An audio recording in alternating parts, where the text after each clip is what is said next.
Before I introduce today's podcast, just a word about support, donations, contributing.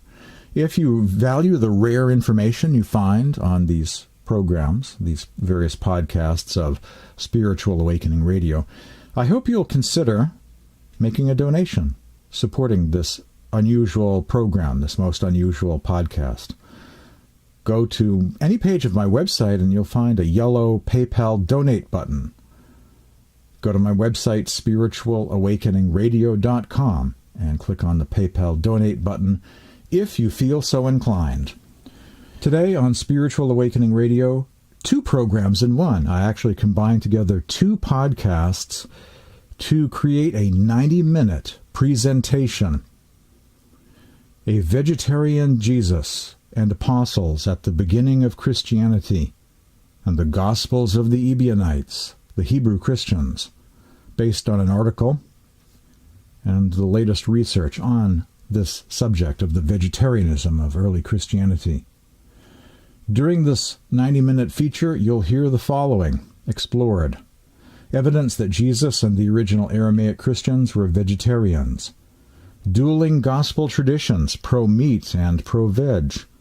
What about those pesky fishes and loaves? Textual variations in gospel manuscripts. Was John the Baptist really a bug eater? Did he really eat locusts? Christianity before Paul, the original Hebrew Christians or Ebionites, and the Essene connection. 2,000 years ago, the Essene branch of Judaism was not only kosher but vegetarian. The biblical basis for vegetarianism.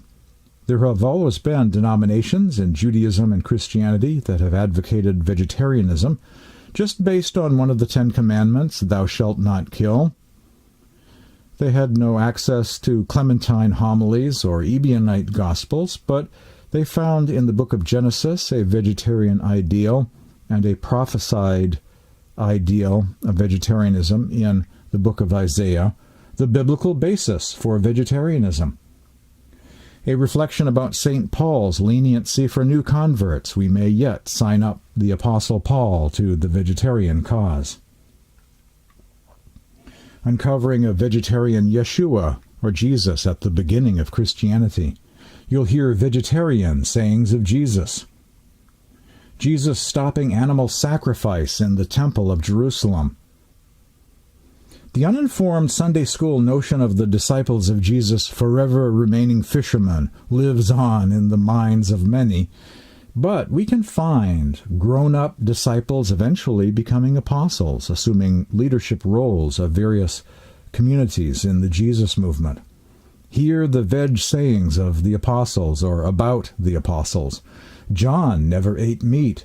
James, the brother of the Lord, lived on seeds and plants, and neither touched meat nor wine. The Apostle Thomas, he continuously fasts and prays, and abstains from the eating of flesh. The Apostle Matthew partook of seeds and nuts, hard-shelled fruits and vegetables without flesh. The Apostle Peter said, I live on olives and bread, to which I rarely only add vegetables. Peter also said, the unnatural eating of flesh meats is as polluting as the heathen worship of devils. Jesus' family was vegetarian. James the Just, brother of Jesus, head apostle and next leader of the Church of Jerusalem, was a vegetarian. Church fathers and other later voices affirming the existence of this early veg tradition of Christianity, the faith once delivered to the saints. Like, for instance, St. Jerome, who said, the consumption of animal flesh was unknown up until the Great Flood, but since the Great Flood, we have had animal flesh stuffed into our mouths. Jesus the Christ, who appeared when the time was fulfilled, again joined the end to the beginning, so that we now no longer are allowed to eat animal flesh. Interfaith Love, an Ebionite Christian author, had very nice things to say about those in India who worship one God, follow peaceful customs and laws, and are vegetarian. And actually technically vegan, because there are no references to milk or dairy products in these writings. So actually plant-based diet or vegan. The Gnostics were vegetarian. The vegetarian prayer of thanksgiving in the Nag Hammadi Library and Corpus Hermeticum. Texts that I do not cite, I discuss briefly. What about those modern-day Essene Gospels of Peace? I do not include them on my list of texts that I cite as evidence for the vegetarianism of Christianity. Why don't I include the Essene Gospels of Peace or the Essene Humane Gospel? And what about those groups that call themselves Essene? The term Essene versus the more accurate term, Ebionite. I also do not use the Gospel of Isa. I do not cite that. Another text I avoid, but briefly discuss. I do briefly discuss the Gospel of Isa and the question about, did Jesus travel to India? And finally, wisdom from the East, the spiritual and ethical reasons why saints advocate following a non-violent vegetarian or vegan diet. I hope you enjoy both of these programs on the subject of the vegetarianism of early Christianity, a vegetarian Jesus and apostles at the beginning of Christianity, the Gospels of the Ebionites, the Hebrew Christians.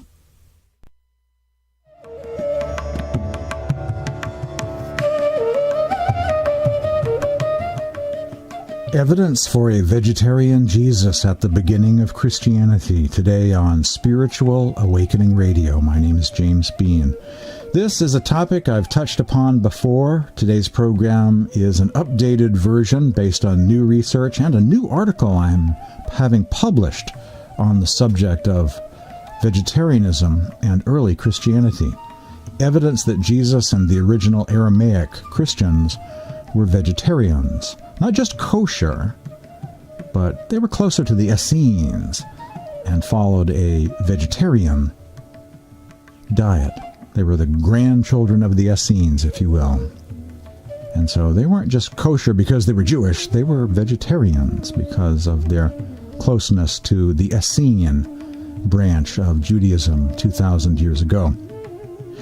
If you only have the letters of Paul in the New Testament to go by, and nothing else, you will notice, or you can notice if you are a discerning person, that Paul is having an argument with others in early Christianity, and his letters date back to around 50 AD, so that really is quite early. You will notice that he was having an argument, Paul was having an argument with others in early Christianity over diet. He was fighting with some vegetarian Christians, and these vegetarian Christians were of a Jewish orientation. They were coming from a branch of the Jesus movement, or were the Jesus movement, with a very Jewish kind of orientation, not from another faction of Gentile Roman Christians. On today's program, we'll find out who those mysterious people were. Pythagoras is described as one of the great sages of the Western world and an ancient advocate for going veg.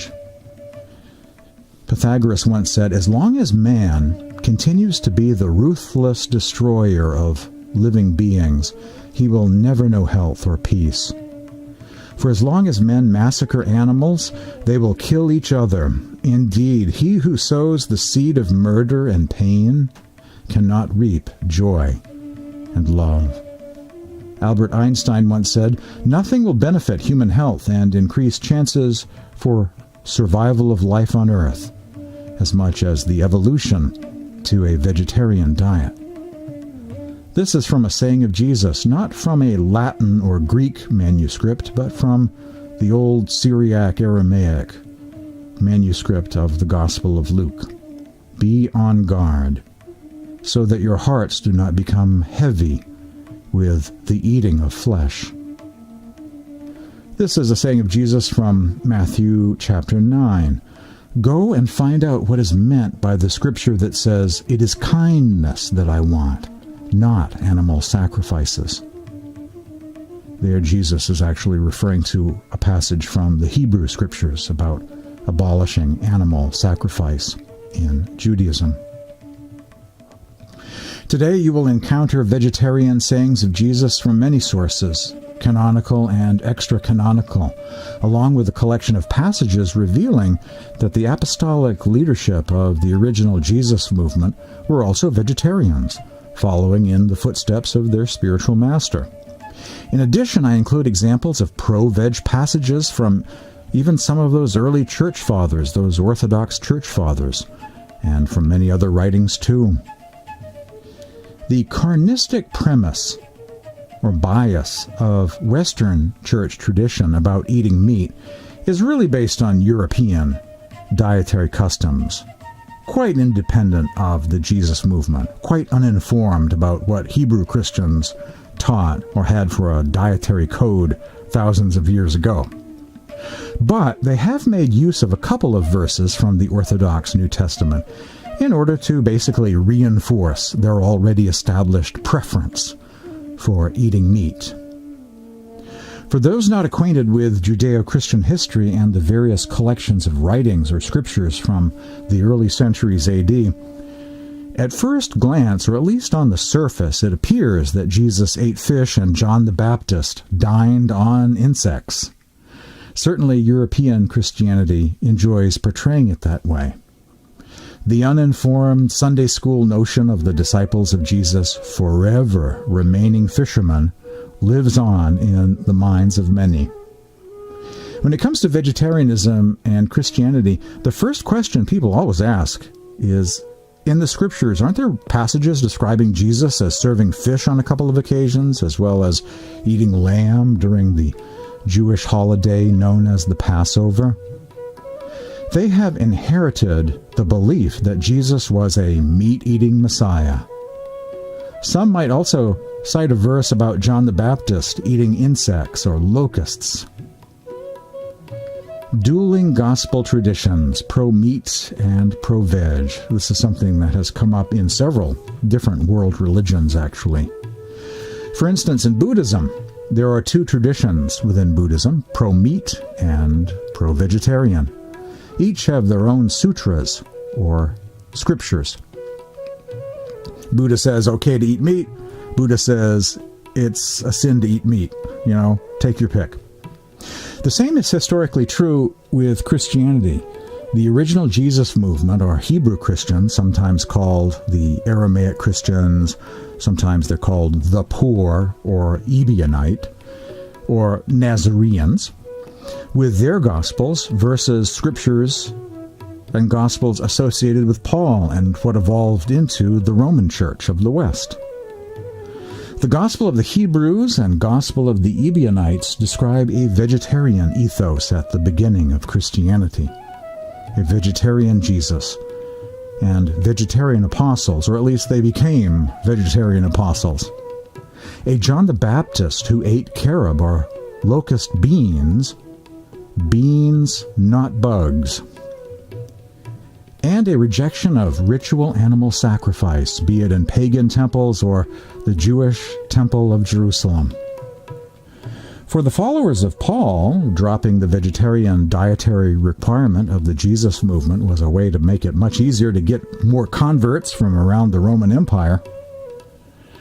In Sikhism as well, we see a similar kind of shift away from the earlier vegetarian ethics of the founder, in this case Guru Nanak, towards meat-eating, gradually getting adopted by Orthodox Sikhism after the time of the 10th Sikh Guru. In each of these cases, the original spiritual movements were vegetarian, but later versions of these paths eventually accommodated the diet of the larger cultures around them, swelling their ranks. In other words, the Romans, when they converted to Christianity, brought their diet with them.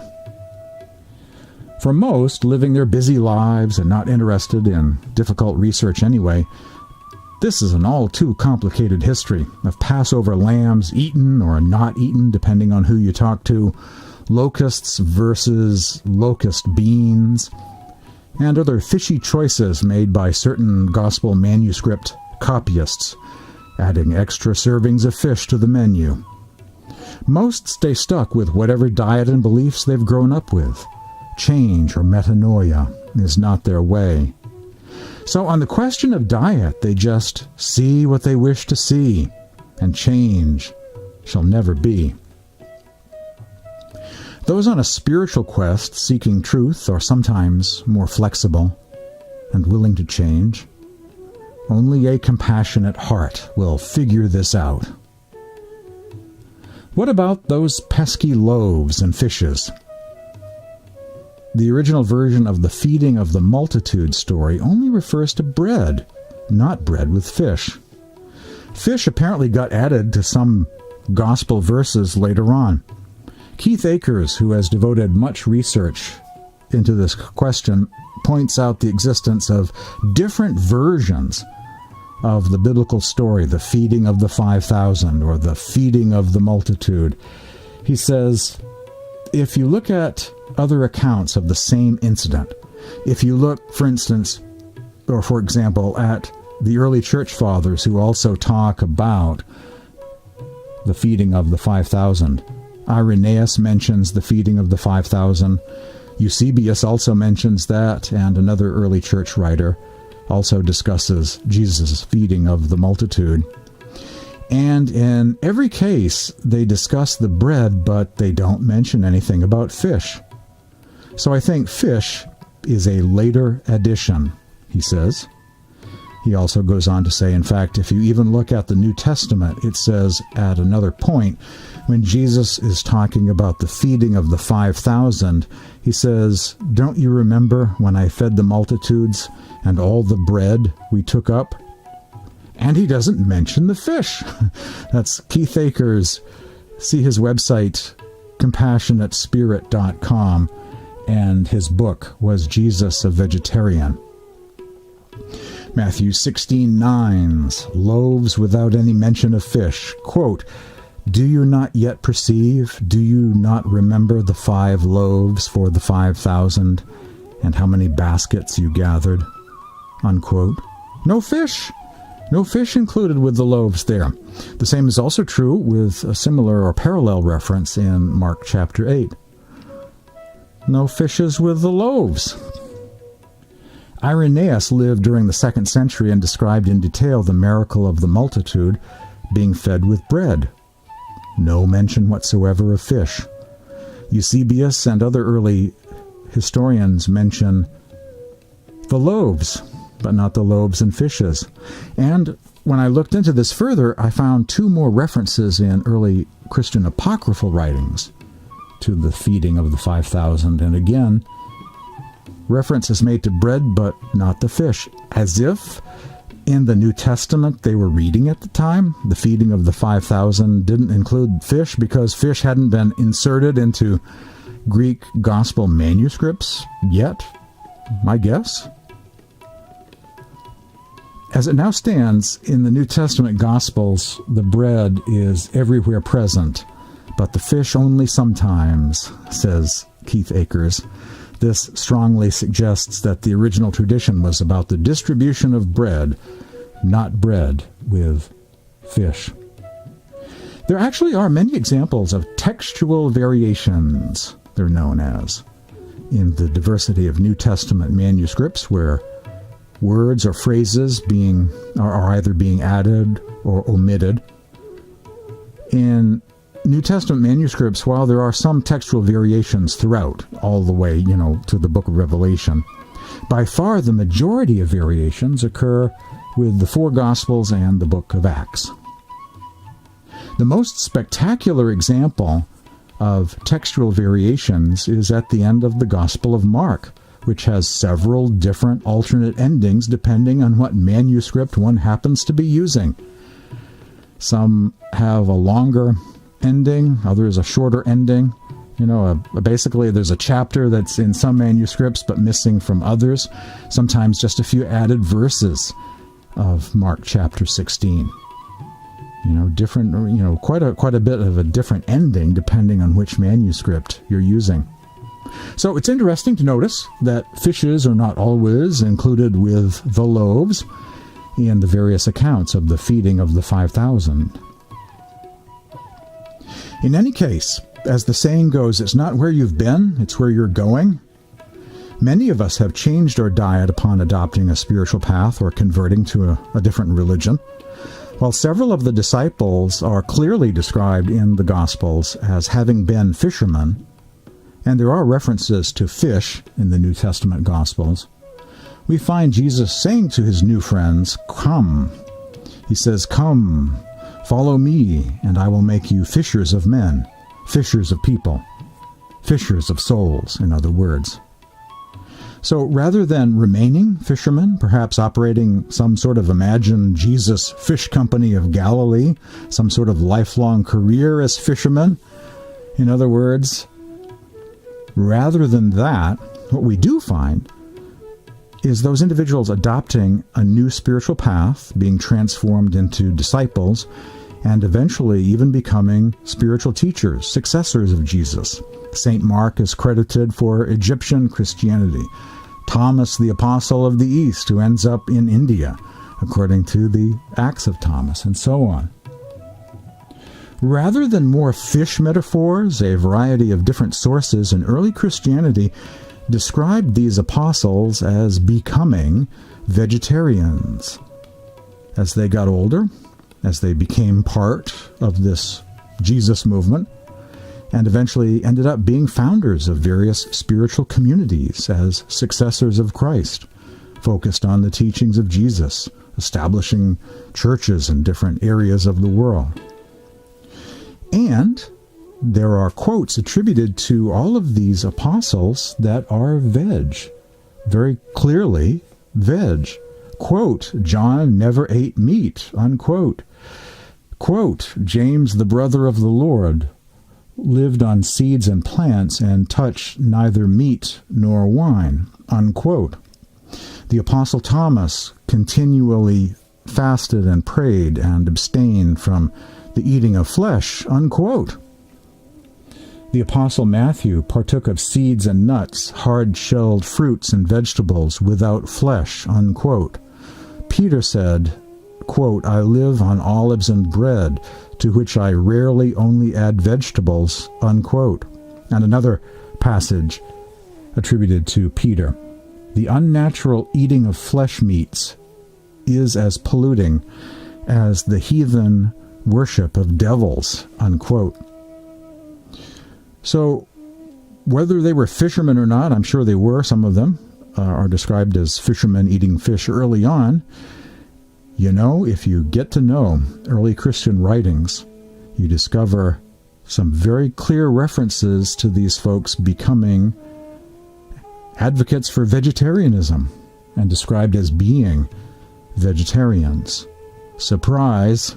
I find it surprising even now that we have that much information. I don't remember what I had for lunch last Tuesday, you know? And here we have scriptures, we have passages in a variety of sources, and I have the chapters, the verses, the footnotes in my article on those passages, all of these veg passages from early Christianity, and that's what we're delving into on today's edition of Spiritual Awakening Radio. Wherever you've been, it's where you're going that counts. So yes, some of them were fishermen, but they seem to have become vegetarians. According to the Gospel of the Ebionites, Jesus rejected the Passover meal, saying, quote, "I have no desire to eat the flesh of this paschal lamb with you," unquote. In the Ebionite scriptures, the folks that Paul was arguing with, the disciples that Paul was arguing with, in the Ebionite scriptures, there are no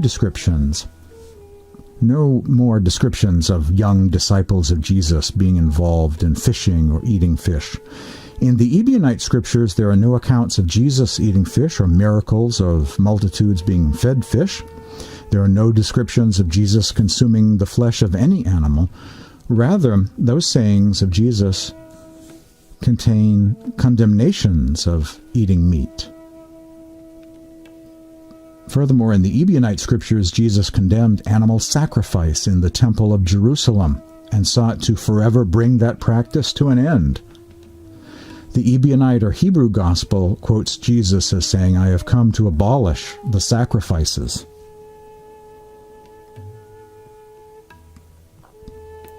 Was John the Baptist really a bug eater? I like having fun with this one because, eating bugs is extra caveman weird, right? Another example of translators deliberately trying to add meat to the menu, the canon of Scripture, is the strange case of John the Baptist and his alleged diet of locusts.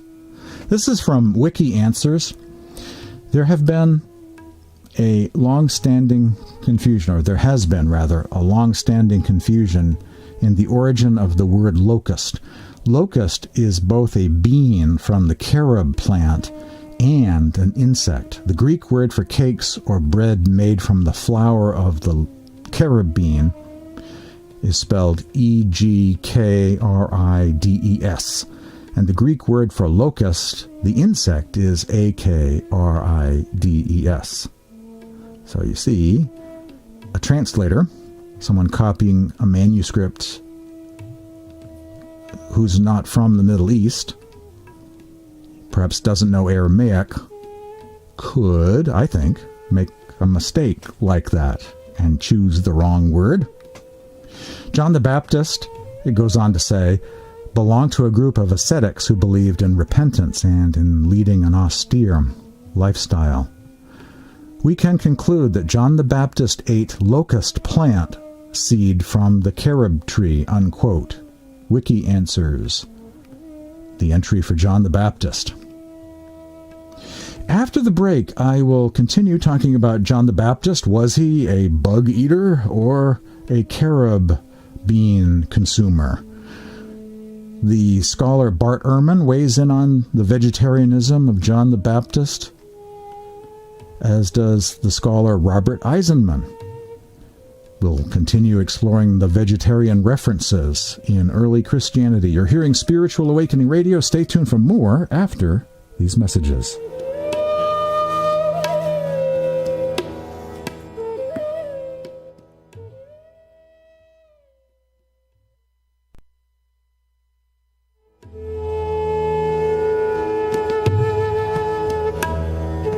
Evidence for a vegetarian Jesus at the beginning of Christianity. Today on Spiritual Awakening Radio. An exploration of some amazing vegetarian references in early Christianity. According to the Hebrew Ebionite Gospels, John the Baptist really ate locust or carob beans and carob bean flour. This is from the scholar Bart Ehrman weighing in on this question. Quote, probably the most interesting of the changes from the familiar New Testament accounts of Jesus comes in the Gospel of the Ebionites, description of John the Baptist, who evidently, like his successor Jesus, maintained a strictly vegetarian cuisine, unquote. That's a fascinating quote. John the Baptist was vegetarian like Jesus. Bart Ehrman, page 102 of his book Lost Christianities, The Battle for Scripture and the Faiths We Never Knew.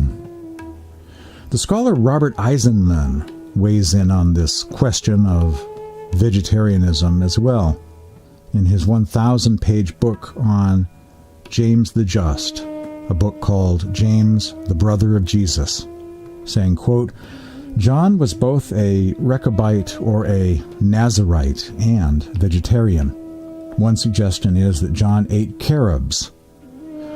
And then he goes on to describe one early church father railing against the Ebionite gospel, saying that in it is a passage claiming that John ate wild honey and manna-like vegetarian cakes dipped in oil, and how terrible it was that it had a different account in the Gospel of the Ebionites, omitting any reference to eating bugs. John the Baptist not eating bugs, and how that must mean that this is a terrible corruption, a false gospel. Robert Eisenman says John would have been one of those wilderness-dwelling, vegetable-eating persons, page 326.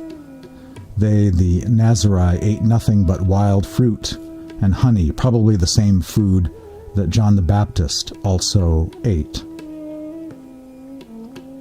We have already seen how in some traditions, carobs were said to have been the true composition of John's food, unquote. page 403. And also this quote, his or John's diet was stems, roots, and fruits. Like James and other Nazarites or Rechabites, he is presented as a vegetarian, unquote. Robert Eisenman, in his 1,000-page book, James, the Brother of Jesus. Christianity before Paul, the original Hebrew Christians or Ebionites, and the Essene connection. The editing out of vegetarian sayings, we'll get to that in a bit, about the Aramaic New Testament versus the Greek. The adding of fish to the feeding of the 5,000 in 2nd century Greek manuscripts, and translators choosing the word locust instead of locust bean or carob, making John the Baptist into someone who ate bugs, are all troubling examples of slanting the tradition and even the translations, adding meat to the menu. We know that Roman culture and later European church traditions were okay with eating meat, but what interests me, however, is the diet of Jesus and the first Christians, not the dietary preferences of Roman translators of manuscripts and leaders in Europe centuries later. It needs to be said that the familiar Western or European canon of Scripture, seemingly allied with St. Paul, does not even claim to be representing the teachings of the apostles, the original inner circle of disciples of Jesus, the first Christians, what I call Christianity before Paul. Paul, as we know, did advocate that it was okay for new converts to eat meat, but he himself supplies us with evidence in his own letters or epistles dating back to the early decades of the 1st century, around 50 A.D., that others in early Christianity disagreed with him about diet and many other issues.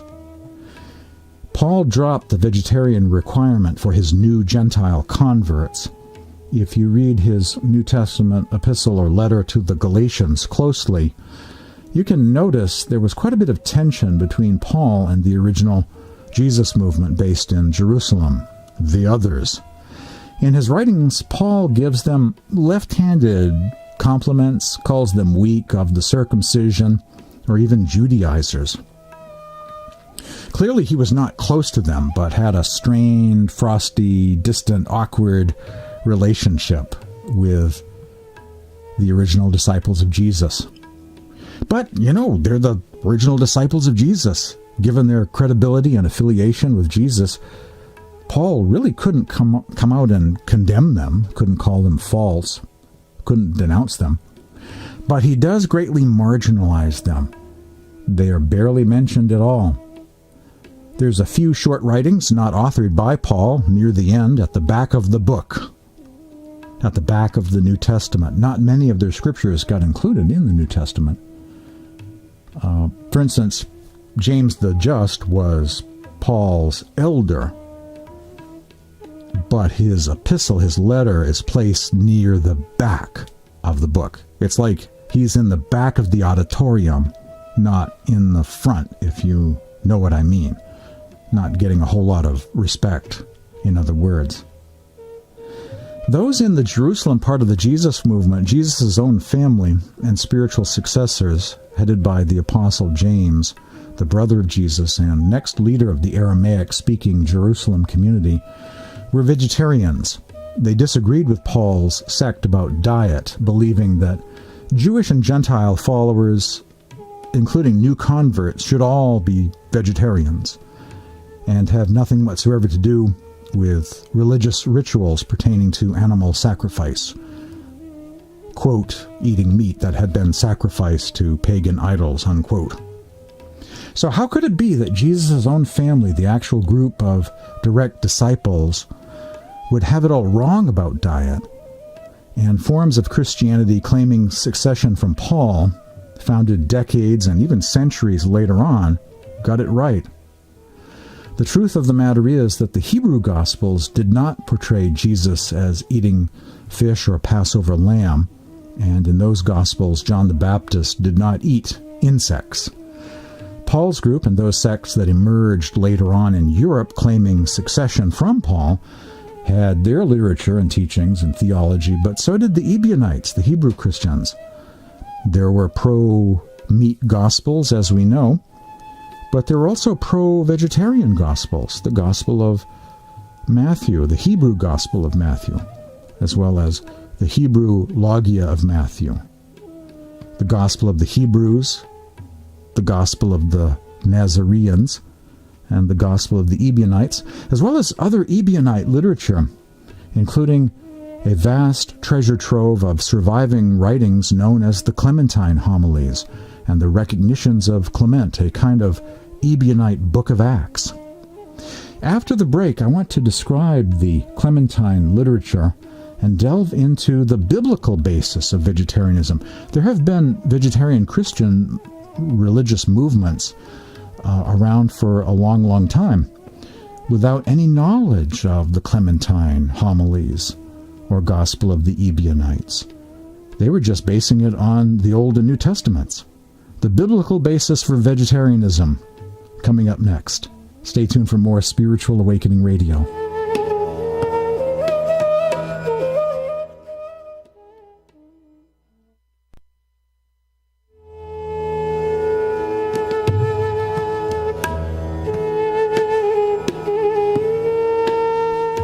A reflection about St. Paul's leniency for new converts. In the New Testament book of 1 Corinthians, the Apostle Paul says, "If what I eat causes another believer to sin, I will never eat meat again, as long as I live. For I don't want to cause another believer to stumble." What if we can sign up Paul to the vegetarian cause after all? I mean, sure, he didn't get along with the Jesus movement very well, and if you read the Clementine homilies, they didn't really care for him either. They had a very frosty relationship. They met with him a couple of times, at least. But from our modern day perspective, we can enjoy the wisdom of both, right? We can enjoy the gnosis of Paul and be amazed to learn about these Hebrew Christians and what they were teaching and their scriptures, their writings. We have that luxury. We can choose both. We don't have to necessarily take sides, reject one, and follow the other. As we will see next week, the Gnostics were vegetarians, as well as some of those early Catholic or Orthodox church fathers. Both the Orthodox and the Gnostics held Paul in extremely high regard. So, how could Paul really have been the enemy, the opponent of vegetarian Christians? Maybe he wasn't? Can we sign up Paul for the vegetarian cause after all? Perhaps at the heart of his dispute with the original disciples of Jesus and Jerusalem apostles was how he wished to structure his new community of Gentile converts.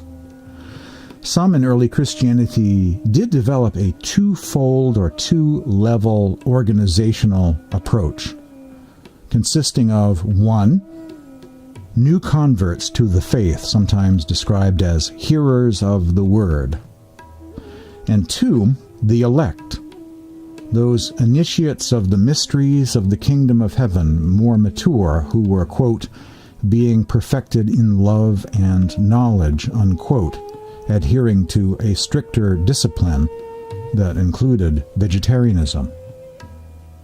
Some successors of Paul certainly did follow this two-fold or two-tiered approach in their communities, including the part about the elect initiates adhering to a vegetarian diet. I personally suspect that Paul did too.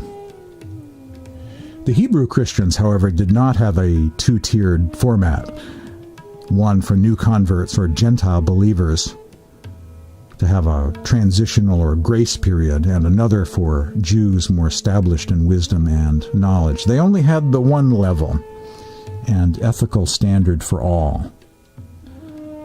But I think Paul had that mystery school two-tiered approach of hearers of the word, new converts, a looser ethical code for a while, and a stricter code for those more mature in the faith. I really think we can sign up Paul to the vegetarian cause, that he was organizing his group that way, and that was really at the heart of his dispute. He had a different way of doing things. Wouldn't be the first time someone had, gotten into some argument with others about how they wanted to do things or run their organization. I want to share about the biblical basis for vegetarianism. There have been vegetarian Jewish and vegetarian Christian denominations since the beginning of time, or at least the beginning of recorded history, and many of those have had no knowledge of Gospel of Thomas, Gospel of the Ebionites, Gospel of the Hebrews, Clementine homilies. They've had no knowledge of those writings, and yet still found a way in their own tradition, based on their own scriptures, to become vegetarian, to advocate vegetarianism and see it as the highest ideal of their faith. The biblical basis for vegetarianism. The Genesis ideal presented in the early chapters of the Hebrew Bible is vegetarian, the plant-based diet of Eden. Genesis 1:29. Behold, I have given you every seed-bearing herb which is upon the surface of the entire earth, and every tree that has seed-bearing fruit. It will be yours for food.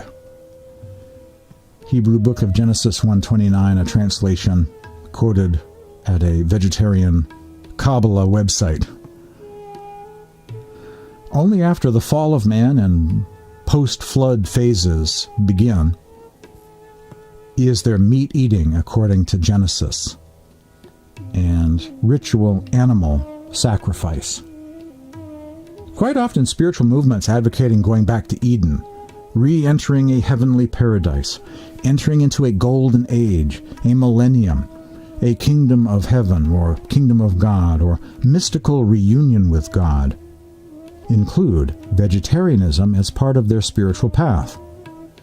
From the beginning and across many centuries, there have always been vegetarian Jewish movements. The Nazarites, the Essenes, Sethians, Therapeutae, and many others. I have an article, I can send you a link to it, called Meet the Children of the Dawn, the vegetarian Therapeutae movement within Judaism. The Therapeutae probably was a branch of Essenism in Alexandria, Egypt. Probably their connection goes back to the Essenes. A bit unclear, but they were very vegetarian. That part is clear, as there are descriptions of what they ate. I can send you the link.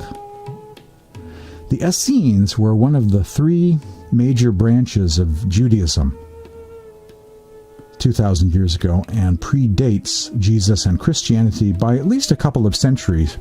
During the 1st century AD, the Essenes were opposed to animal sacrifices being made in the Jerusalem temple, the Jewish temple, and they were known to be vegetarians.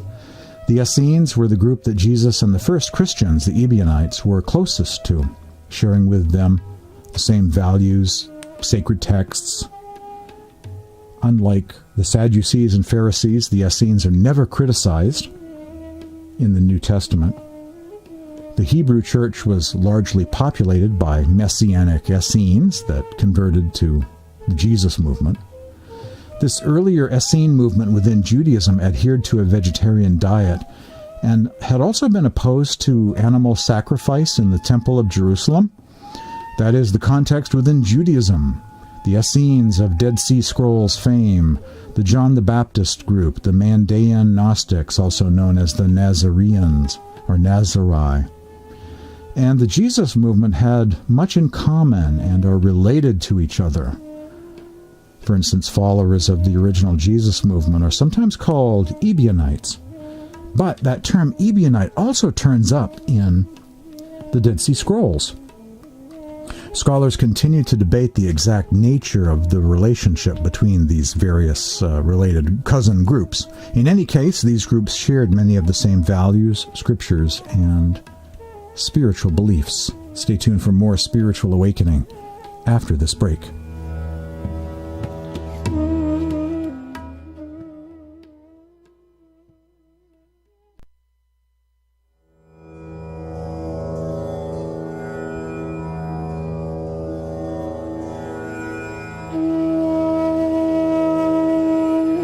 A biblical basis for vegetarianism continued.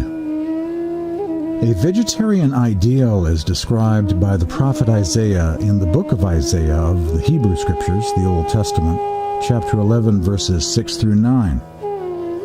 The prophecy described in the Hebrew Bible, the book of Isaiah, chapter 11, foresees a return to a vegetarian world like that described in the earliest chapters of the book of Genesis.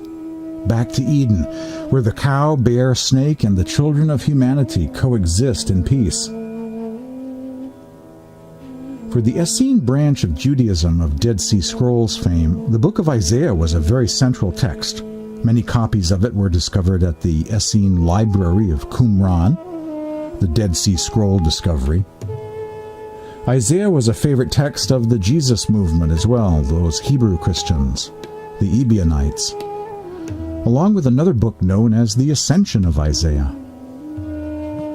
Dr. Will Tuttle, author of The World Peace Diet, once told me in an interview that for the most of the last 2,000 years, those who have been either vegans or vegetarians have been given the nickname Pythagoreans, until relatively recently in history, when terms like vegan and vegetarian got coined.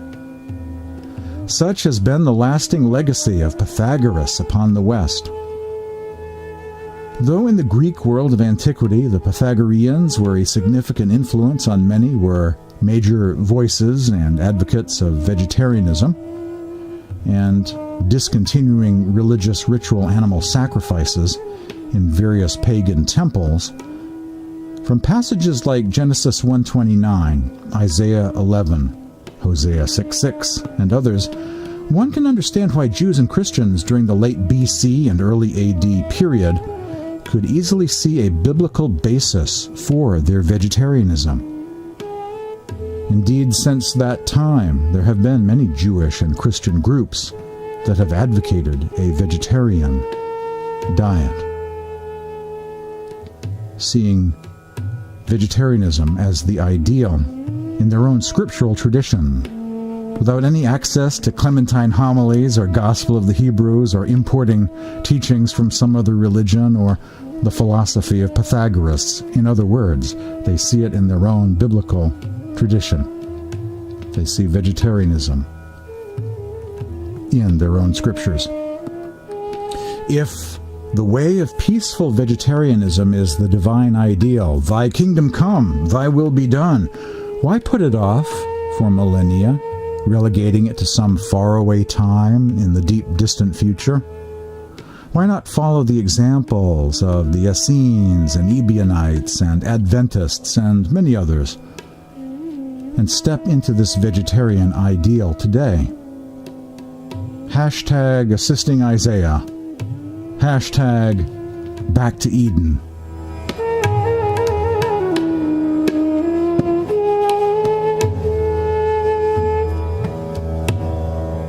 Uncovering a vegetarian Jesus or Yeshua at the beginning of Christianity. This is a fascinating passage from St. Jerome, not considered to be a heretic or Gnostic, but an early church father. Hieronymus, also known as St. Jerome, said the consumption of animal flesh was unknown up until the Great Flood. But since the Great Flood, we have had animal flesh stuffed into our mouths. Jesus the Christ, who appeared when the time was fulfilled, again joined the end to the beginning, so that we now no longer are allowed to eat animal flesh. A very pro-vegetarian church father by the name of Hieronymus, also known as St. Jerome, who apparently read the Gospel of the Hebrews and was influenced by the Ebionite point of view about vegetarian diet, Epiphanius, an early church father, quotes the Ebionite gospel, finding in it a saying of Jesus. Quote, "I have come to destroy the sacrifices," referring to the sacrifices in the Jewish temple of Jerusalem. The Ebionite or Hebrew gospel quotes Jesus as saying, "I have come to abolish the sacrifices." According to the Gospel of the Ebionites, Jesus also rejected the Passover meal. Quote, "I have no desire to eat the flesh of this paschal lamb with you," unquote.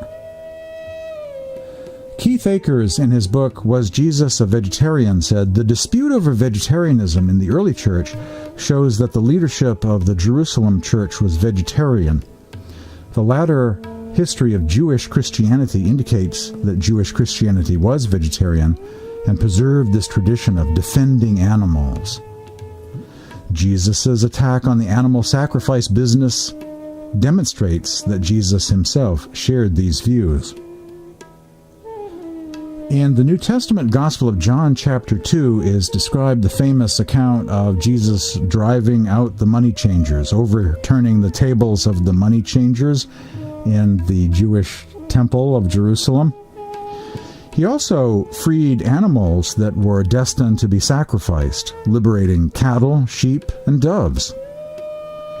Most people remember the part about Jesus overturning the tables of the money changers in the temple, but the pro-meat bias most have inherited makes it more difficult to get the significance of the anti-animal sacrifice, freeing the animals aspect of the story.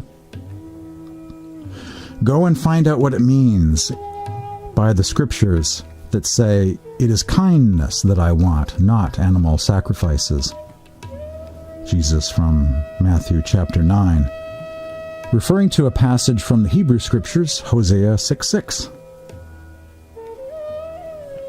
And finally, a saying of Jesus from Aramaic Luke, a vegetarian saying of Jesus in the old Syriac Aramaic manuscript of the Gospel of Luke, chapter 21. "Be on guard, so that your hearts do not become heavy with the eating of flesh, and with the intoxication of wine, and with the anxiety of the world."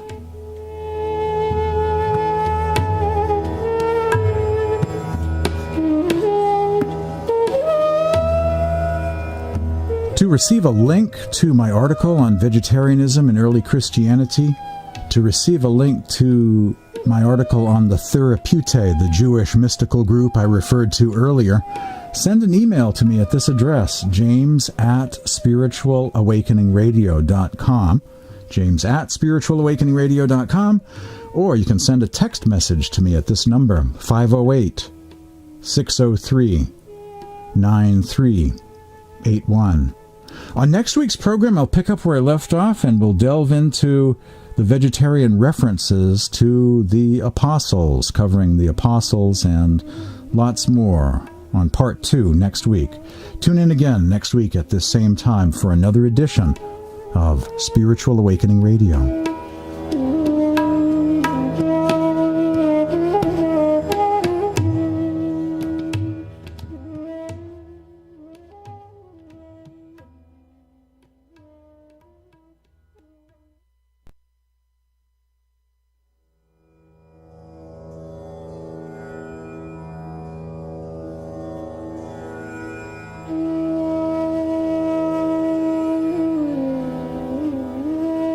Welcome to Spiritual Awakening Radio. My name is James Bean. This week's program represents a continuation of last week's program, exploring the vegetarianism of Jesus, the apostles, and early Christianity. The Jesus movement, sometimes called the Jewish Christians, Hebrew Christians, or the Ebionites. I heard a lecture recently by Professor Bart Ehrman on the Ebionites. It's a fascinating subject. It's fascinating to learn about these Jewish Christians. Christianity before Paul, Christianity before the Romans, and to learn of their vegetarianism. Most people assume because they were Jewish, they must be kosher. They must have been following a kosher diet, because Orthodox Judaism today is kosher. But not so. They were vegetarian. Professor Bart Ehrman, in his book Lost Christianities, page 11, writes, Jesus was, for the Ebionites, the perfect sacrifice for all sins. No more sacrifices needed to be made. In the ancient world, most people ate meat only after it had been sacrificed in a religious ceremony. For this reason, the Ebionites became vegetarian. The vegetarianism of Jesus and early Christianity today on Spiritual Awakening Radio. Uncovering a vegetarian Yeshua or Jesus at the beginning of Christianity. The early church father Epionites quotes their gospel, the Ebionite or Hebrew gospel, as ascribing these words to Jesus: I have come to destroy the sacrifices. That's from Panarion 30:16-5. And as ascribing to Jesus' rejection of the Passover meat, Panarion 30:22-4. And these are analogous to numerous passages found in the Clementine literature, the recognitions and homilies of Clement. The following is from the Book of Recognitions 139. He had foretold that he should warn them by the mercy of God to cease from sacrificing, lest haply they might suppose that on the cessation of sacrifice there was no remission of sins for them. He instituted baptism by water amongst them, in which they might be absolved from all their sins on the invocation of his name, and for the future, following a perfect life, might abide in immortality, being purified not by the blood of beasts, but by the purification of the wisdom of God.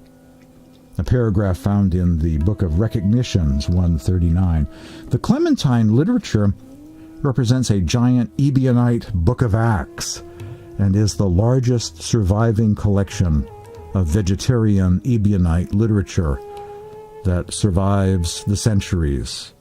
And they're online. You can read them for free. Listen for my email address or text message number later on. I can send you links to the Clementine literature. The Ebionite or Hebrew gospel quotes Jesus as saying, I have come to abolish the sacrifices. According to the gospel of the Ebionites, Jesus also rejected the Passover meal. He said, I have no desire to eat the flesh of this paschal lamb with you, unquote.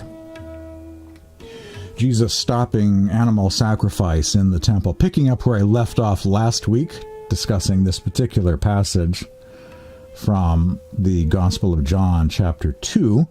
When it was almost time for the Jewish Passover, Jesus went up to Jerusalem. In the temple courts, he found men selling cattle, sheep, and doves, and others sitting at tables exchanging money. So he made a whip out of cords and drove all from the temple, both sheep and cattle. He scattered the coins of the money changers and overturned their tables.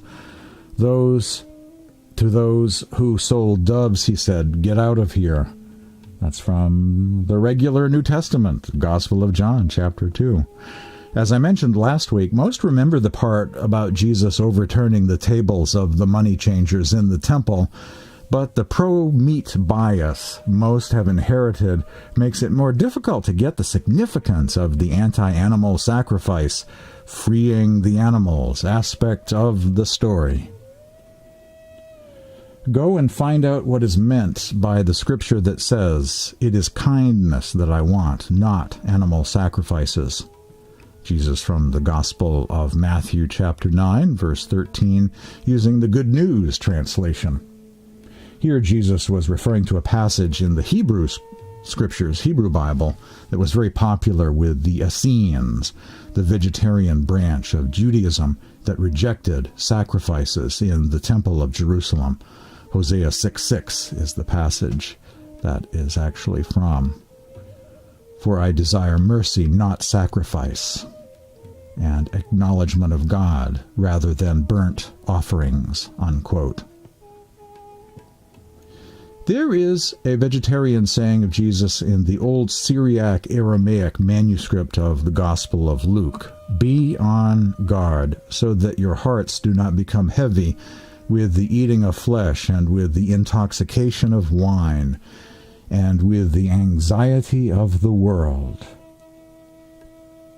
It's interesting that the part about being heavy, the hearts becoming heavy with the eating of flesh, is not included in the Greek manuscripts of the Gospel of Luke. It's only in the Syriac Aramaic. I find that extremely interesting. I find that very curious indeed. One of the earliest Ebionite Christian documents is the Clementine Homilies, a work based on the teachings of St. Peter, and also allied with James the Just, the brother of Jesus. This is a quote attributed to the Apostle Peter, found in the Clementine Homilies. "The unnatural eating of flesh meats is as polluting as the heathen worship of devils, with its sacrifices and its impure feasts. Through participation in it, a man becomes a fellow eater with devils." A very feisty passage that reminds me a little bit of Kabir poetry from India. The most aggressive poems of Kabir are directed against the eating of meat and the slaughter of innocent animals. And there is that sort of quality of aggressiveness in that particular passage also by Peter. Paul, however, was okay with the practice of eating meat sacrificed to idols that came from various pagan temples in antiquity. But like their Essene ancestors, the original Jesus movement categorically rejected this. The author of the book of Revelation, included in the New Testament, also denounced this practice. See the book of Revelation, chapter 2, verses 12 through 17, on rejecting eating meat that had been sacrificed in temples. The vegetarian apostles, the leadership of the original Jesus movement. As I shared on last week's program, if Jesus was vegetarian, if Jesus' brother was vegetarian, why wouldn't the apostles or the disciples be vegetarian too? The first followers of Jesus, also known as Ebionites, were not only kosher, but also strictly adhered to a vegetarian diet. The largest surviving collection of Ebionite scriptures is the Clementine Homilies and Recognitions of Clement, which are vegetarian gospels that condemn animal sacrifice in any form. For example, the Book of Homilies states that God does not want animals killed at all, period, and condemns those who eat meat. And the passage below also shows that the Ebionites' diet was actually vegan, plant-based, because there's no reference ever to eating eggs, dairy, no animal products whatsoever. No milk, no cheese, no dairy, therefore vegan. And the things which are well-pleasing to God are these: to pray to Him, to ask from Him, recognizing that He is the giver of all things, and gives with discriminating law, to abstain from the table of devils, to not taste dead flesh, not to touch blood, to be washed from all pollution, and the rest in one word, as the God-fearing Jews have heard, do you also hear, and be of one mind in many bodies. Let each man be minded to do to his neighbor those good things he wishes for himself, unquote. A quote from the Clementine Homilies 7:4. More from the Apostle Peter. Peter said, "I live on olives and bread, to which I rarely only add vegetables." That's from Clementine Homilies 12:6, and is also found in the Book of Recognitions 7:6. The Homilies and the Recognitions are two parallel texts, almost duplicate copies, almost identical things, or two different versions of the same thing, like Matthew and Mark, or Matthew and Luke.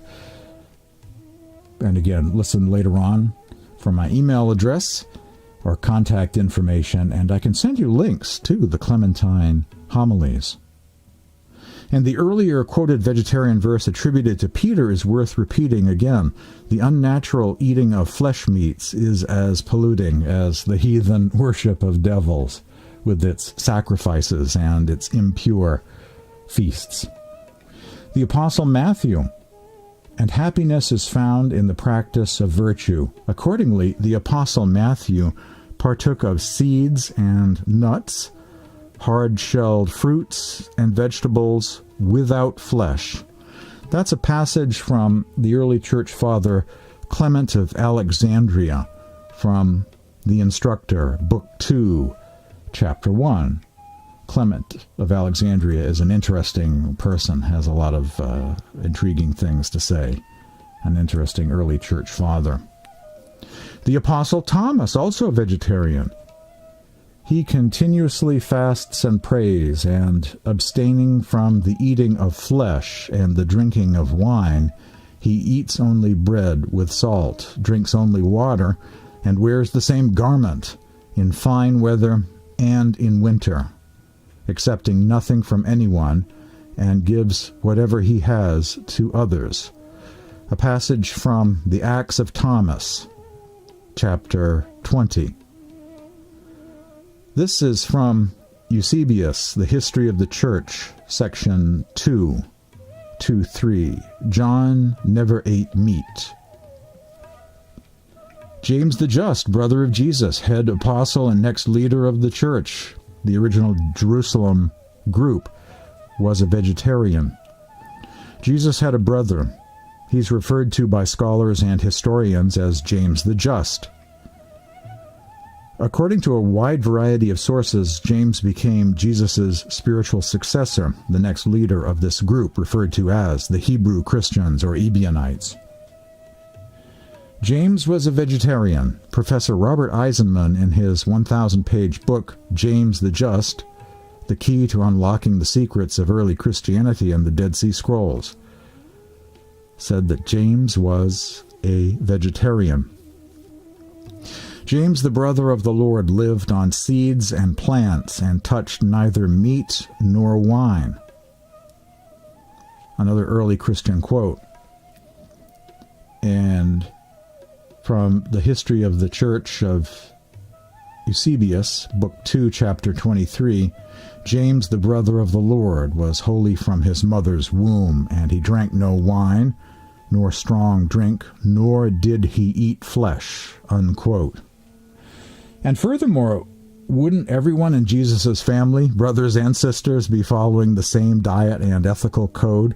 On what planet would parents raise one child vegetarian from birth, but another gets raised as a meat eater? You know, that is just something you'd never hear about, right? Keith Akers makes some great observations in his article, Was Jesus a Vegetarian?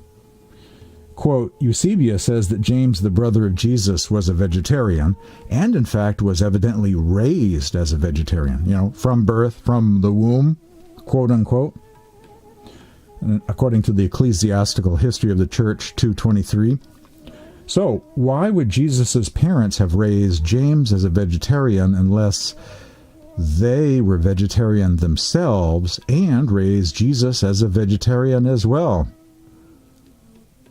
And then he quotes Eusebius from the History of the Church as saying, quote, all the apostles abstained from meat and wine, unquote. So like the earlier passages I shared, that says that same thing. They abstained from meat and wine. Multiple sources saying the same thing.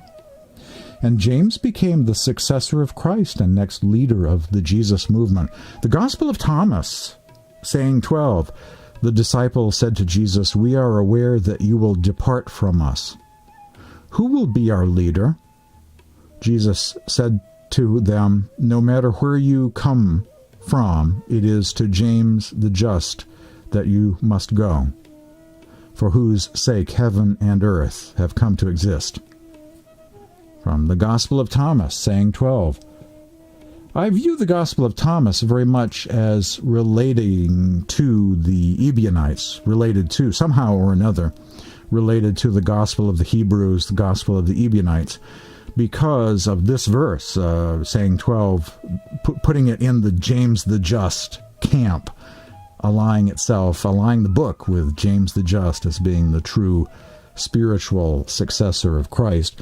Plus, there are other things about the Gospel of Thomas, too. It talks about observing the Sabbath as a Sabbath. That's a very Jewish Christian thing to say. That's one of the sayings found in the Gospel of Thomas. And a couple of other sayings found in the Gospel of Thomas also turn up in quotes attributed to the Gospel of the Hebrews. So I do see some sort of connection between the Gospel of Thomas and the Hebrew Christians. Sabbath, James the Just is our guy, and an overlap between sayings attributed to Jesus in Thomas in the Gospel of the Hebrews. Though never seeing eye to eye with the original Jerusalem community on many things, including the issue of meat eating for his recruits, in his epistles, even Paul the Apostle confirms this leadership role of James the Just, the Lord's brother in Jerusalem, and he himself went to visit him to seek his blessings on a couple of occasions. So, in other words, that saying from the Gospel of Thomas, go to James the Just. Wherever you are, go to James the Just. The Apostle Paul, according to his letters preserved in the New Testament, did just that. He too went to the Apostle Paul for guidance and blessing on a couple of occasions. Isn't it amazing? I just find those quotes from or about the apostles as being vegetarian to be kind of shocking. When I first learned of them and tracked down the sources, I just found it to be so surprising. St. Peter said, "I live on olives and bread, to which I rarely only add vegetables. The unnatural eating of flesh meats is as polluting as the heathen worship of devils." The Apostle Matthew, "and happiness is found in the practice of virtue." Accordingly, the Apostle Matthew partook of seeds and nuts, hard-shelled fruits, and vegetables without flesh. Unquote. Clement of Alexandria. The Apostle Thomas, he continuously fasts and prays, and abstaining from the eating of flesh and the drinking of wine, he eats only bread with salt, drinks only water, and so on. Acts of Thomas. That's Acts of Thomas in India. That's the famous Acts of Thomas book, chapter 20, about the Apostle Thomas becoming the apostle to the Indians, traveling all the way to India. The Apostle Thomas is associated with the Church of the East, Syria, Mesopotamia, and points east all the way to India. And there seems to be a lot of agreement about the Apostle Thomas being in India. Everyone thinks that, from Gnostics to Catholics to Manichaeans to, of course, the Indian Christians themselves, the Martama Christians who exist in India to this very day by the millions. They too believe that their church was founded by the Apostle Thomas. According to the church historian Eusebius, John never ate meat. Not sure which John, which particular John. I assume the Apostle John, but there are 3 or 4 Johns referred to in the early church. So one of them, probably the Apostle John, never ate meat. James the Just was vegetarian from birth, never ate meat, did not eat flesh, quote unquote. After the break, I want to explore church fathers and other later voices in the 3rd century and just a slightly later period of time, also affirming the existence of this early vegetarian tradition of Christianity. More after the break. You're hearing Spiritual Awakening Radio. Stay tuned for more about evidence for the vegetarianism of Jesus, the apostles, and the Jesus movement. More after these messages.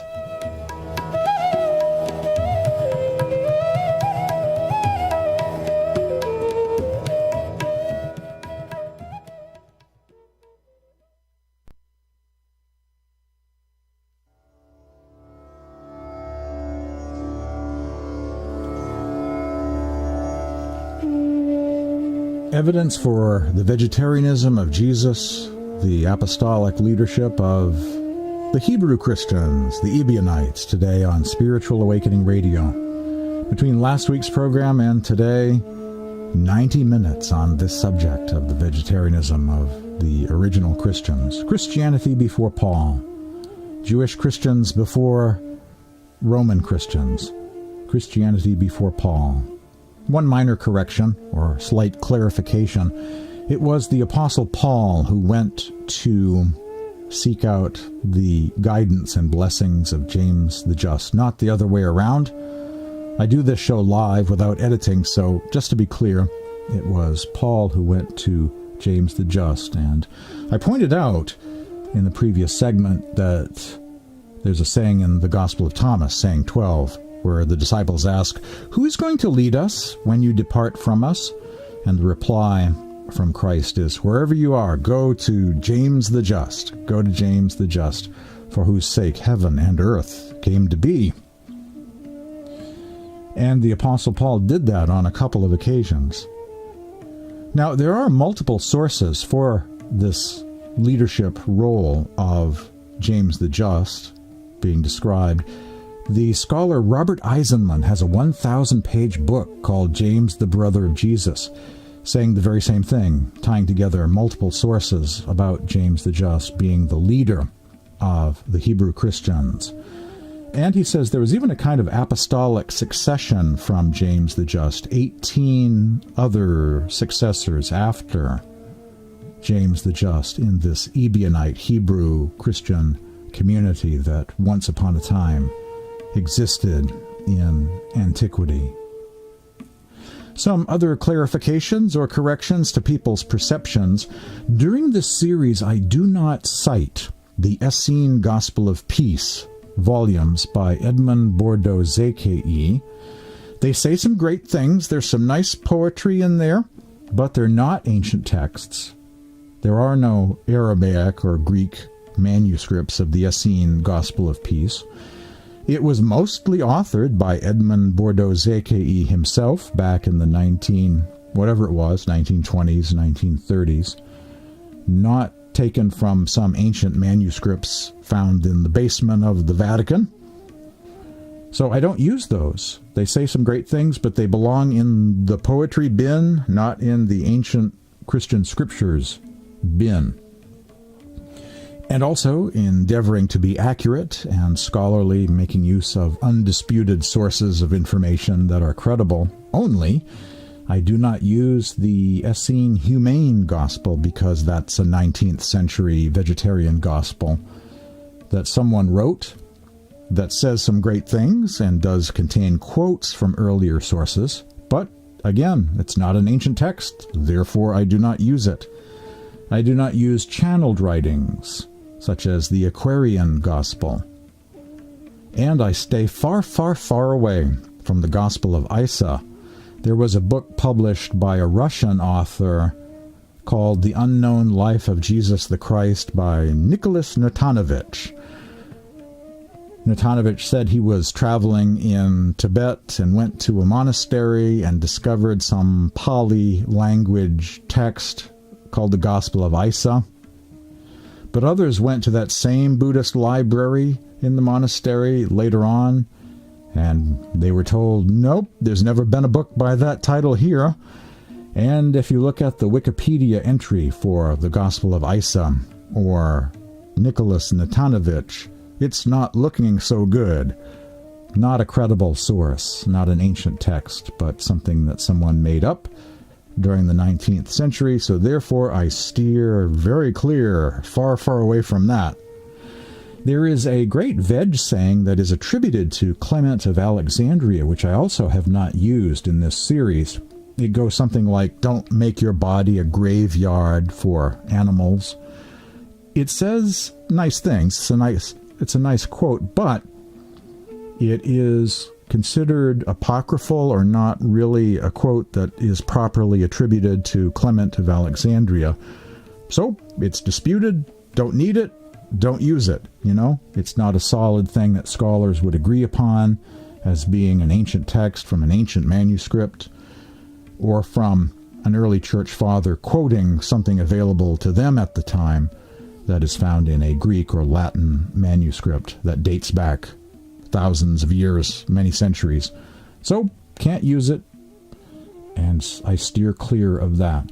I only use the Clementine homilies, the New Testament, and references to the Gospel of the Ebionites and the Gospel of the Hebrews, Gospel of Thomas, those kind of writings which have either ancient manuscripts of them, like the Gospel of Thomas is found in Coptic, and there are a couple of fragmentary Greek editions of the Gospel of Thomas as well, the Oxyrhynchus editions.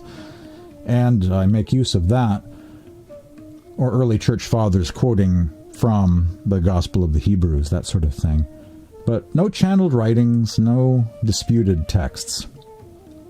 The church fathers and other later voices affirming the existence of earlier veg traditions in Christianity.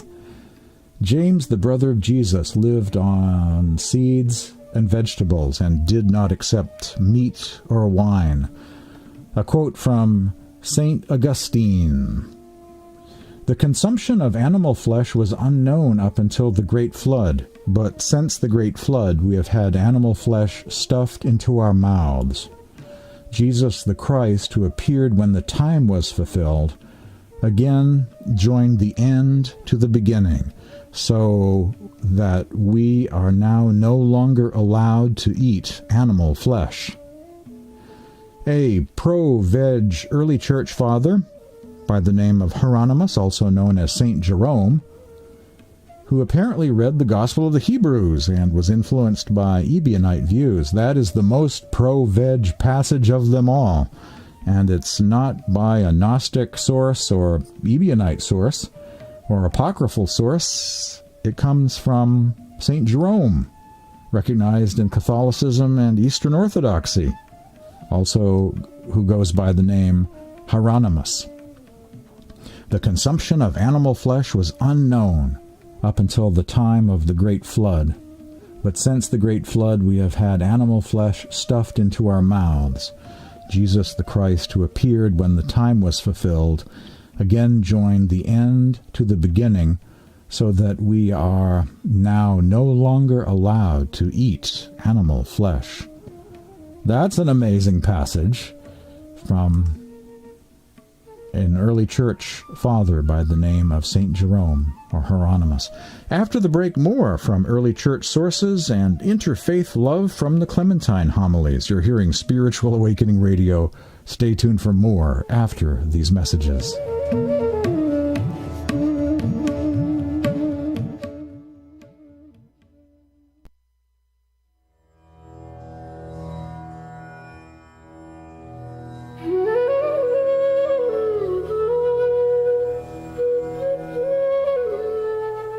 The vegetarianism of the Jesus movement. On today's edition of Spiritual Awakening Radio, church fathers and other later voices affirming the existence of this early veg tradition.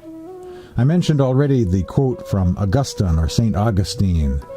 James, the brother of Jesus, lived off seeds and vegetables and did not accept meat or wine.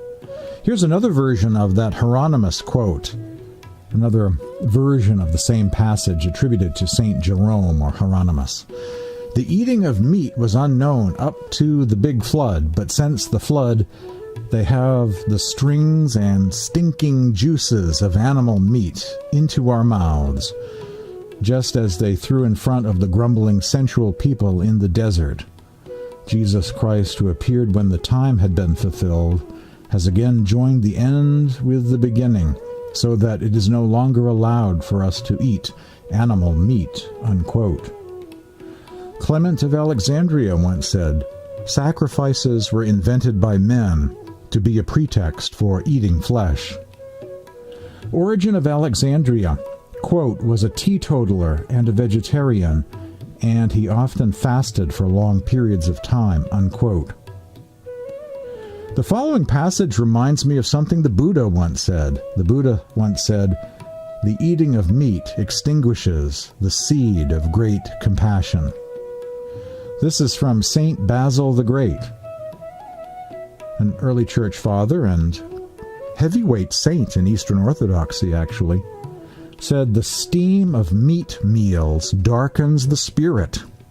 One can hardly have virtue if one enjoys meat meals and feasts. In the earthly paradise, Eden, no one sacrificed animals and no one ate meat."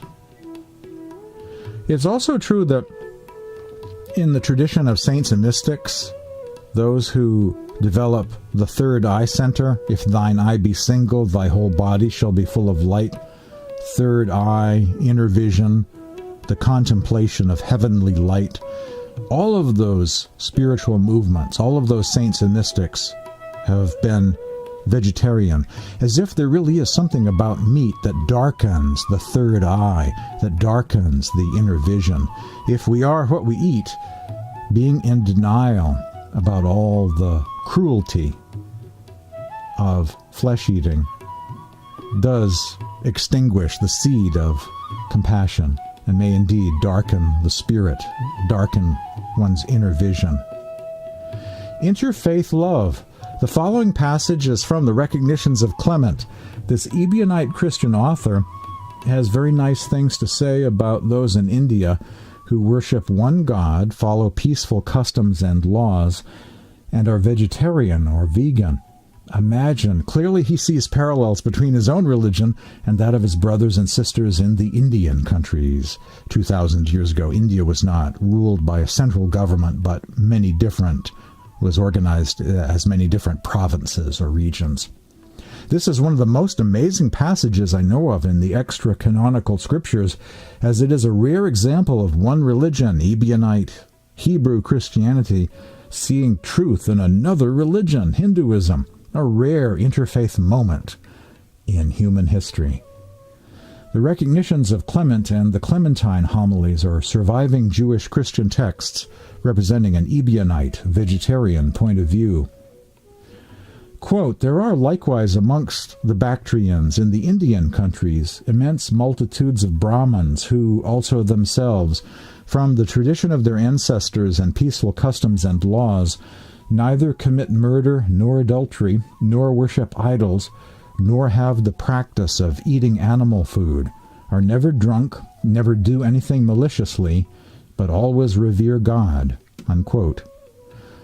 And that passage from Recognitions of Clement, some of the writings of the Clementine homilies, is found in the Apocrypha section of the Ante-Nicene Fathers, Volume 8 of the Ante-Nicene Fathers, that 13-volume set of early church writings. The Gnostics are vegetarians. The Gnostic groups are described as being vegetarian. There's not one single pro-meat reference in an ancient Gnostic text. The Prayer of Thanksgiving, one of the Nag Hammadi books, discovered in Egypt, mentions a vegetarian meal taking place at one of their meetings, describing a Hermetic or Gnostic love feast or communal meal. The Manichaean Gnostics were known for their vegetarianism. The prophet Mani's parents were followers of the Elkosites, which was a slightly later Jewish Christian sect related to the Ebionites. They were vegetarians. Mani was veg, and his inner circle of Manichaean followers or initiates were also veg. Elaine Pagels briefly discusses the connection between a veg Gnostic passage and Indian philosophy in her book, The Gnostic Gospels, quoting the early church father Hippolytus. Quote, "There is among the Indians a heresy of those who philosophize among the Brahmins, who live a self-sufficient life, abstaining from eating living creatures and all cooked food. They say that God is light, not like the light one sees, nor like the sun, nor fire. But to them God is discourse, not that which finds expression in articulate sounds, but that of knowledge or gnosis, through which the secret mysteries of nature are perceived by the wise." A quote from Hippolytus in his refutation of heresies. The Vegetarian Prayer of Thanksgiving in the Nag Hammadi Library, one of the Gnostic Gospels. And it's also found, this particular prayer is also found in the Corpus Hermeticum. I'll just actually skip ahead. The whole prayer is preserved in my article on the vegetarianism of early Christianity, but it ends with these words. When they said these things in the prayer, they embraced each other, and they went to eat their holy food, which has no blood in it, unquote. Marvin Meyer, in his translation of the Nag Hammadi scriptures, has a footnote that says vegetarian food. The Hermetica translation, called the Epilogue of Asclepius, found in Hermetica by Sir Walter Scott, renders that last verse this way: having prayed thus, let us betake ourselves to a meal unpolluted by flesh of living things. The G.R.S. Mead translation of the same section of the Corpus Hermeticum renders it this way: with this desire we now betake us to our pure and fleshless meal. And the Brian Copenhaver translation of Asclepius, the Asclepius section of Hermetica, says, with such hopes we turn to a pure meal that includes no living thing, unquote. After the break, more on the vegetarianism of the Gnostics and early Christianity. Stay tuned for more Spiritual Awakening Radio.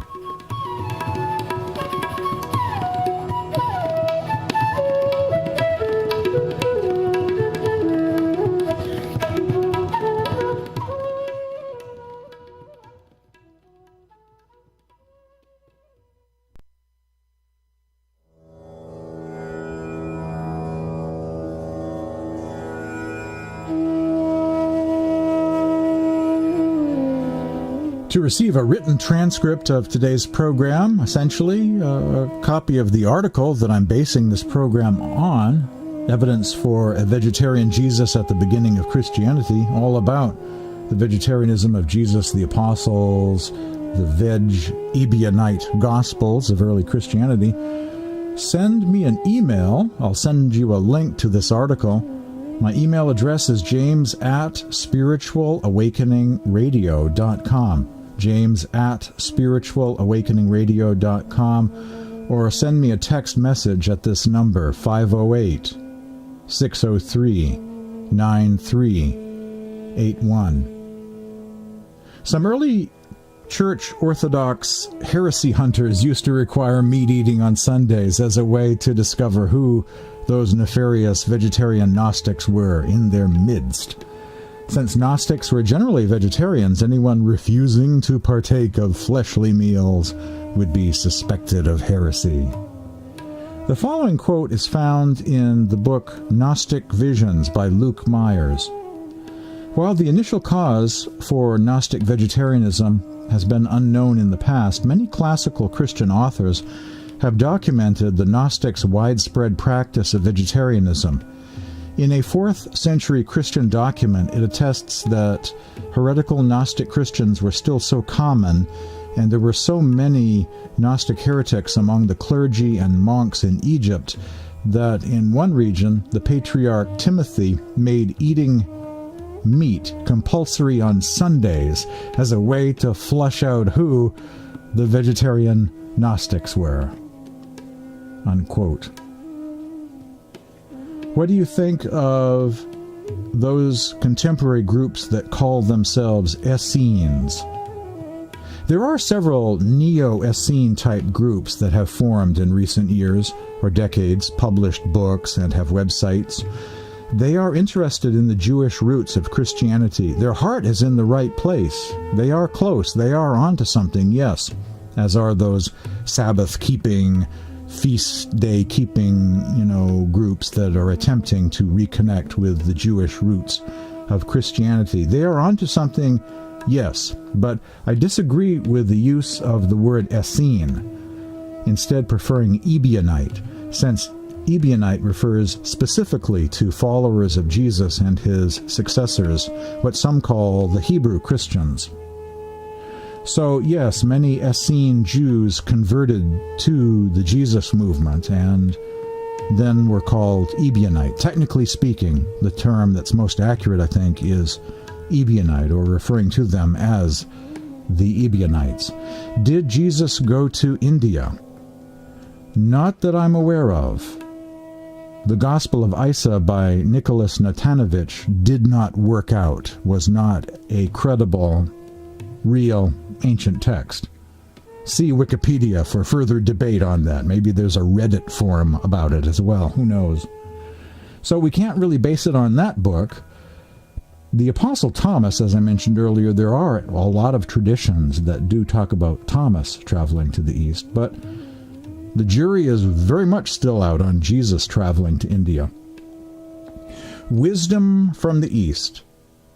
That passage I quoted earlier from St. Basil the Great mentioning that meals of meat darken the spirit reminds me of a saying of the Buddha, the eating of meat extinguishes the seed of great compassion. The harshest words that Kabir, a great spiritual master and poet mystic from northern India, essentially the Rumi of India, the harshest words that Kabir ever spoke were directed against the slaughter and consumption of innocent animals. Kabir said, "Keep away from the man who eats meat. His company will ruin your meditation." It's hard to reach the more subtle states of tranquility and meditation on an animal flesh diet based on the suffering of other beings. Hazur Baba Sawan Singh once said, "I must point out that animal food, even if a single particle is eaten, is detrimental to spiritual progress." The following on the reason why disciples of Sant Mat advocate following a vegetarian diet is by Swami Sant Sevi Ji from the book The Harmony of All Religions. The saints have addressed the sin of violence with particular attention to the foods which are eaten, foods which are produced by killing living beings, as well as foods which are not pure and fresh, are considered tamasic. Consumption of these is prohibited by the teachings of the saints. This includes animal products such as meat, fish, and eggs. These foods inhibit the clarity of the mind and the health of the body. There is an old saying, whatever kind of food we take in, its properties will also fill our mind. All past and present masters of Sant Mat, the most advanced saints of inner light and sound, advocate following a vegetarian diet. In fact, being vegetarian is a requirement in order to be initiated into the meditation practice of Sant Mat, known as Surat Shabd Yoga, meaning meditation upon the inner light and sound of God. Sant Mat is a vegetarian path for mystical, spiritual, ethical, and theological reasons. The masters teach that foods are of three kinds, sattvic, rajasic, and tamasic. The last category of foods, which includes all flesh foods, is to be completely avoided.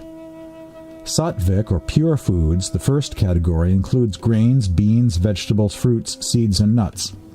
Sattvic foods are considered by mystics to promote relaxation, meditation, and spiritual experience. The bad karma and other negative effects of flesh eating darkens one's vision of inner light, interfering with concentration and meditation. It's interesting to notice that the Sattvic diet of Sant Mat of Hinduism, the yoga philosophy of India, and of other schools of spirituality throughout the ages, East and West, is also the life extension diet, the anti-cancer diet, the diet for antioxidants, and the diet of inner light and sound mystics, East and West. It's also the environmental diet of reducing methane in the atmosphere. If the way of peaceful vegetarianism is the divine ideal, is the way back to Eden, why not adopt it? Hashtag assisting Isaiah, hashtag back to Eden. As long as man continues to be the ruthless destroyer of lower living beings, he will never know health or peace. For as long as men massacre animals, they will kill each other. Indeed, he who sows the seed of murder and pain cannot reap joy and love, said Pythagoras. And once again, this is from the Syriac Aramaic Gospel of Luke, a saying of Jesus, "Be on guard so that your hearts do not become heavy with the eating of flesh, and with the intoxication of wine, and with the anxiety of the world.